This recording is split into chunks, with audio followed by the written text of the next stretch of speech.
Hello learners, good morning to everyone. Welcome to the behavioral finance class.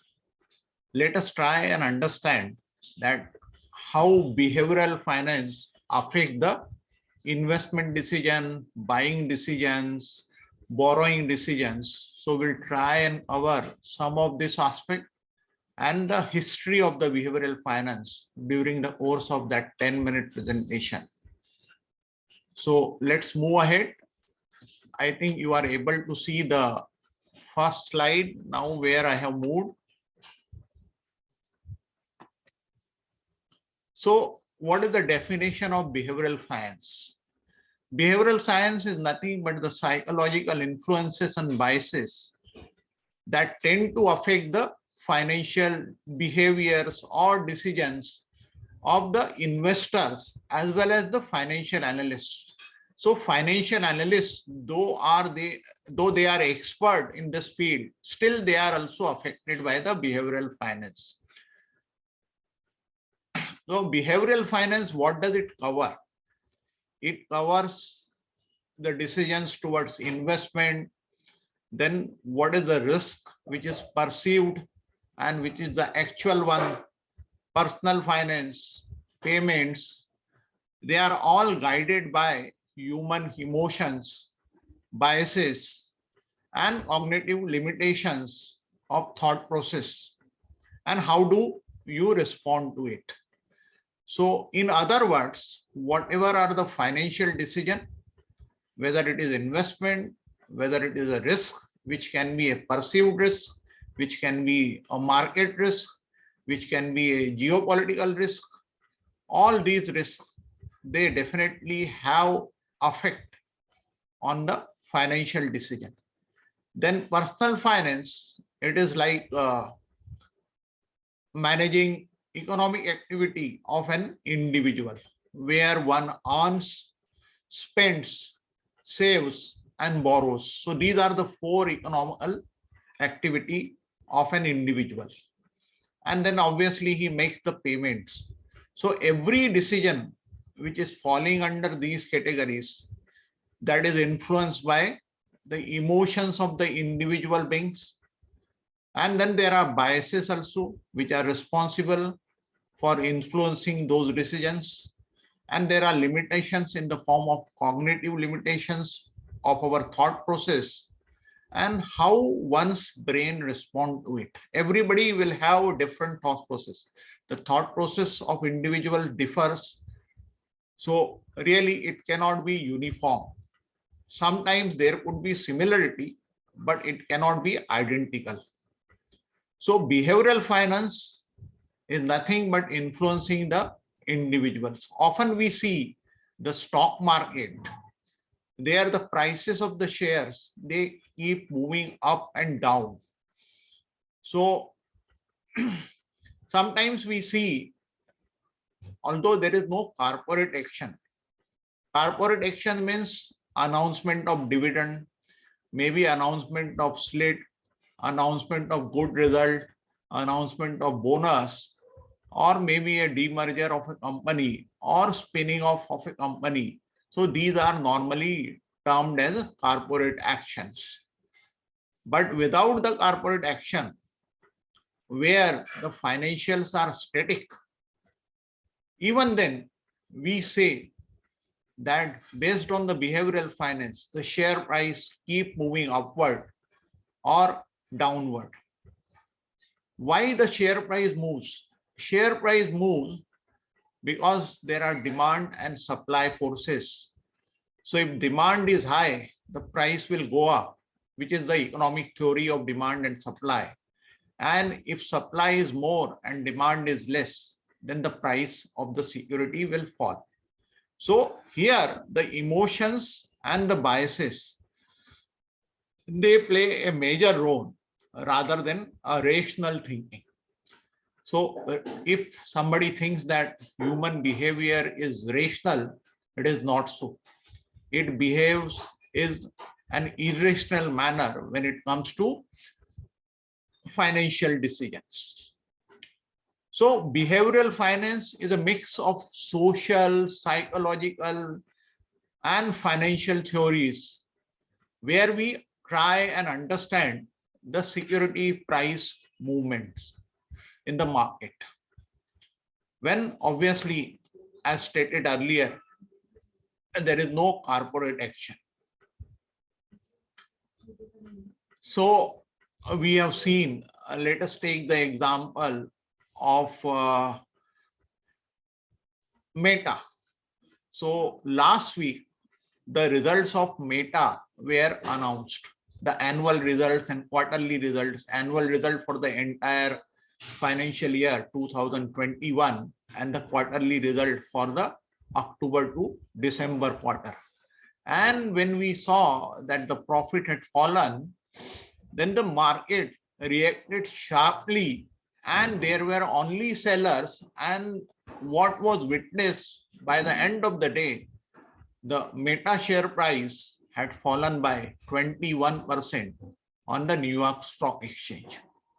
So that is how the behavioral finance comes into the picture, because the market forces means individuals as well as institutions, because behind the institution also who is taking the decision, it is the individuals who are taking the decisions.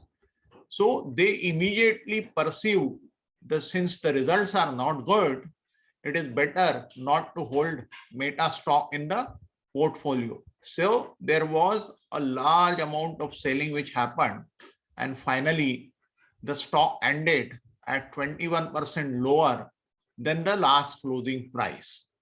So psychology has played a role on the behavior of the investors and the financial practitioners, even the portfolio investors and private equity firms.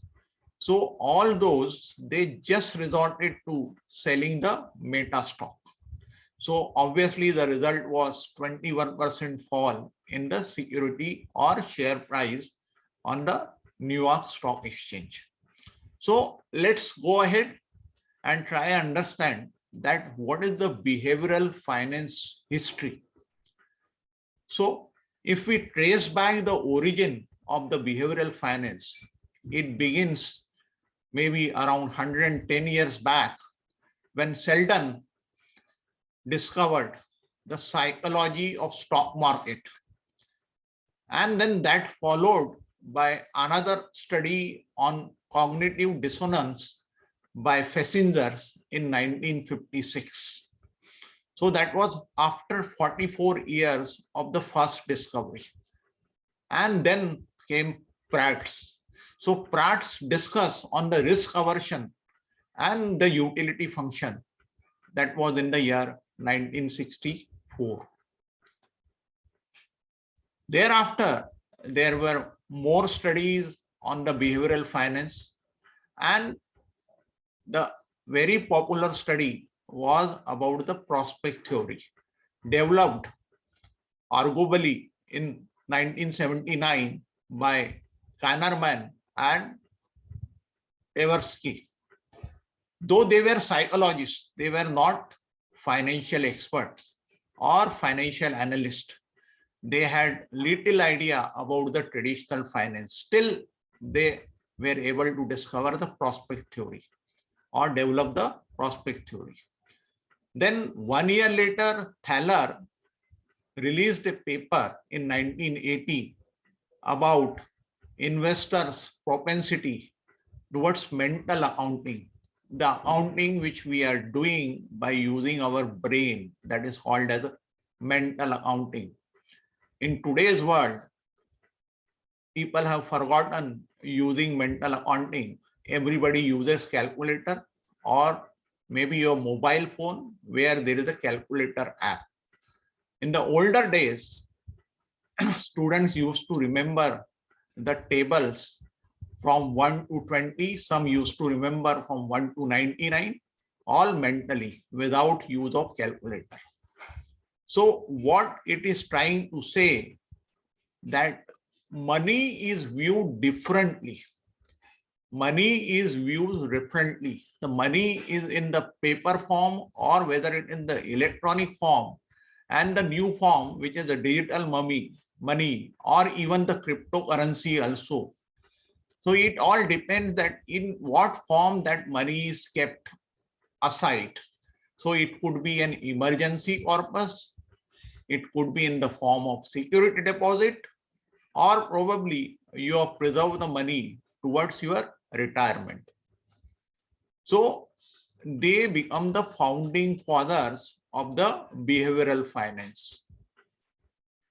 So founding fathers, they had developed what is called as a biases literature, which contained study of all kinds of behavioral biases, which include even the confirmational bias.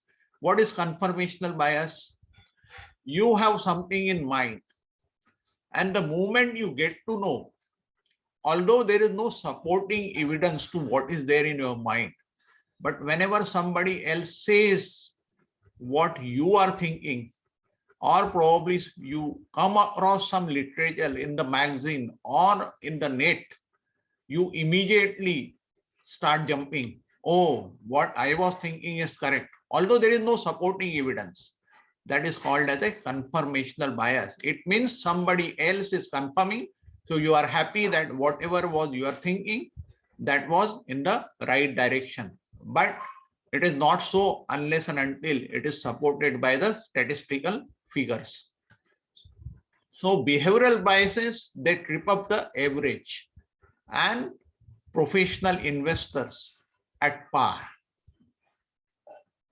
And subsequently in 1985, Thaler and DeBond, they examined 35 best and the worst performing stocks on the New York Stock Exchange over a period of 3 years.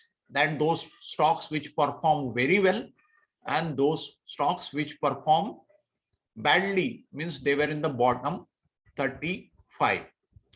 So this list included winners and losers of the 35 stock portfolio, and that was tracked against a benchmark index. Like any mutual fund scheme, whenever you are investing in a mutual fund scheme other than the exchange traded fund or indices, that is always benchmark against an index.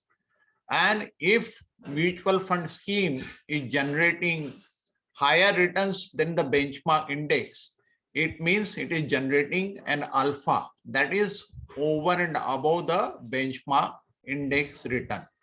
And that is where one should invest the money. If it is generating returns at par with the benchmark index, then why to take the risk? And it is better to invest directly in the index, because we have seen that there are two types of investment pattern. One is called as active investing and second is called as a passive investing. Those who are not well versed with the stocks, they do not invest directly into stocks. They go through a mutual fund route where an investment manager or a fund manager manages that corpus under the mutual fund scheme. And those who are averse to even investing in the mutual fund, they adopt a passive investment. So if we see US market, 50% of the investment, that is the money which has been invested in the stock market, that has gone into the passive investment. And in the last 15 years, that investment has gone up by almost 10 times.